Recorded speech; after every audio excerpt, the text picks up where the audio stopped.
একে তো হচ্ছে গুন্ডাগর্দি কর যাকে বলে আর কি, গুন্ডামু যাকে বলে। আজকে আমরা লোকসভার ভেতরে তৃণমূল কংগ্রেসের সাংসদদের দ্বারা সেই গুন্ডামুটা দেখলাম। আপনার কোনো বিলের বিরুদ্ধে প্রতিবাদ থাকতে পারে, প্রতিবাদের একটা নিয়ম আছে, সে প্রতিবাদটা আপনি কোথায় করবেন? প্রতিবাদটা গিয়ে করবেন হচ্ছে আপনি স্পিকারের কাছে।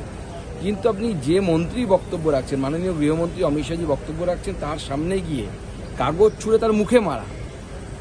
মহুয়া মৈত্র, আমার কাছে যতটুকু খবর আছে, মহুয়া মৈত্র কাগজ ছুঁড়েছেন এবং সেটা মুখে মেরেছেন। এবং বোঝাই যাচ্ছে মমতা বন্দ্যোপাধ্যায় সেই কাগজ ছুঁড়েছিলেন সোমনাথ চট্টোপাধ্যায়ের দিকে। সেই কাগজ ছোড়ার অভ্যেসটা জিনের মধ্যে ঢুকে গেছে।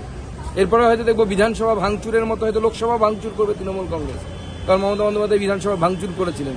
তো কাগজ ছোড়া, বিধানসভা বা এই ধরনের লোকসভা ভাঙচুর করা তৃণমূলের ডিএনএর মধ্যে ঢুকে গেছে।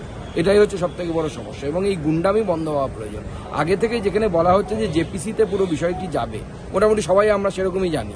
সেই বিলটিকে নিয়ে এইভাবে একটা হেজিমনি তৈরি করা, এইভাবে একটা উচ্ছৃঙ্খল বাতাবরণ তৈরি করা, উচ্ছৃঙ্খল পরিবেশ তৈরি করা আমার মনে হয় গণতন্ত্রের পক্ষে শুভ নয়।